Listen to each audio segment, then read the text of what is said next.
On poursuit avec la correction de l'exercice 6, une histoire de points à égale distance. Première question, place deux points P1 et P2 à 3 cm de la demi-droite BA à l'intérieur de l'angle saillant ABC, donc en gros de ce côté. Alors il faut qu'on place deux points à 3 cm de la demi-droite BA. Pour ce faire, on va tracer deux segments perpendiculaires à la demi-droite BA de 3 cm. Hop là, ça c'est P1. Et on en place un deuxième. Donc tu les places où tu veux. Hein. Hop. Et ça, c'est P2. Alors, question 2. On va placer deux nouveaux points P3 et P4 aussi à 3 cm de la demi-droite BC cette fois-ci et toujours à l'intérieur de l'angle saillant ABC. Donc on y retourne. On refait deux segments perpendiculaires ABC à la demi-droite BC de longueur 3 cm. Hop, là, on a P3. Et puis là, hop, on a P4. Ok, question 3. Essaie d'en déduire la position du point S2 qui se trouve à 3 cm à la fois de la demi-droite BA et de la demi-droite BC. Alors, si tu ne sais pas trop où va être situé ce point, tu vois ici, on a placé deux points qui sont à 3 cm de la demi-droite BC. Eh bien, si tu traces la droite P3, P4, tu obtiendras l'ensemble de tous les points qui sont à 3 cm de la demi-droite BC. C'est déjà un premier point. Voilà. Et puis, on va faire la même chose. On va tracer l'ensemble des points qui sont à 3 cm de la demi-droite BA. Pour ce faire, tu as juste à tracer la droite P1, P2. Tac. Et on s'aperçoit que nos deux droites, ici, elles se croisent en un point. Et ce point, c'est exactement le point S2 que l'on cherchait. Ce point-là, comme il est sur la parallèle ici à la demi-droite BA à 3 cm de BA, il est bien à 3 cm de la demi-droite BA et il appartient également ici à l'ensemble des points à 3 cm de la demi-droite BC. Donc il correspond bien à nos deux contraintes, être à la fois à 3 cm de la demi-droite BA et à 3 cm de la demi-droite BC. Question 4, de la même façon, on va placer le point S1 à 2 cm à la fois de la demi-droite BA et de la demi-droite BC. Alors, on va commencer par placer, on va tracer l'ensemble de tous les points à 2 cm de la demi-droite BC et puis on fera pareil pour BA et l'intersection nous donnera le point S1. Donc, je commence par faire deux segments ici perpendiculaires ABC de longueur 2 cm. Hop.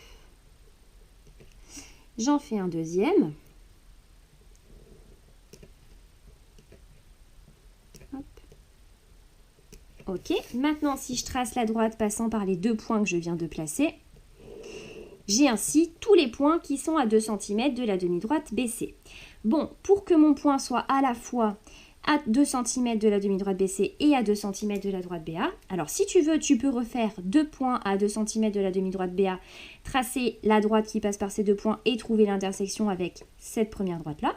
Sinon, tu peux directement placer ton équerre. On va placer un point à 2 cm de la demi-droite BA et on va faire en sorte, tu vois, qu'il soit aussi sur la droite que j'ai tracée juste avant. Voilà, et ici, tu vois, à ce point d'intersection-là, eh bien, j'ai un point qui est à la fois à 2 cm de la demi-droite BA et à la fois à 2 cm de la demi-droite BC. Donc ça, c'est S1. On va refaire encore la même chose avec le point I. Il va falloir qu'on place un point I à la fois à 1 cm de la demi-droite BA et de la demi-droite BC. Alors ce coup-ci, tiens, je vais commencer sur la demi-droite BA, ça n'a pas d'importance. Donc je vais tracer l'ensemble des points qui sont à 1 cm de la demi-droite BA. Voilà, je vais placer un deuxième point.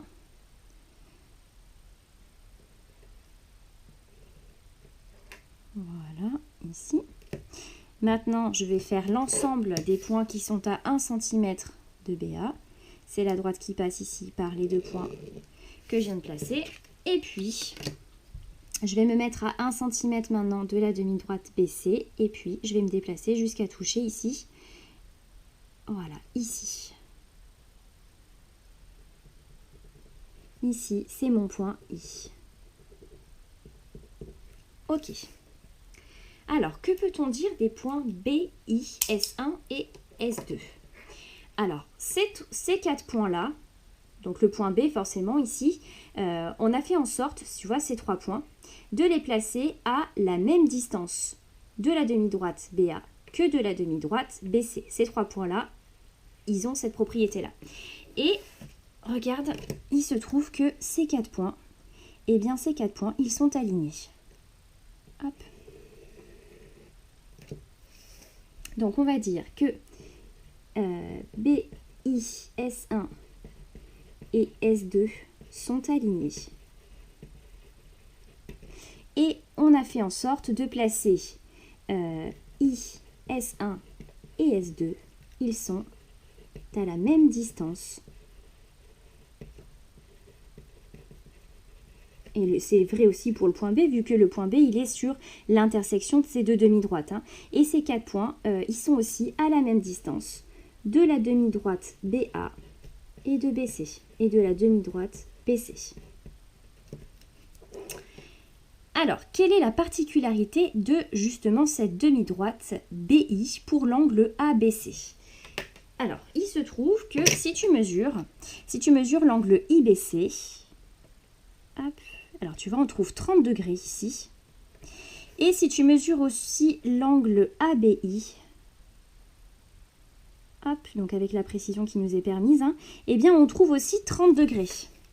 Finalement, ici, on a une demi-droite qui partage notre angle ABC en 2 angles de même mesure. Et souviens-toi, cette demi-droite particulière, on l'a étudiée dans le chapitre angle et rapporteur, c'est ce qu'on appelle la bisectrice de l'angle. Alors, la demi-droite BI partage l'angle ABC en 2 angles de même mesure.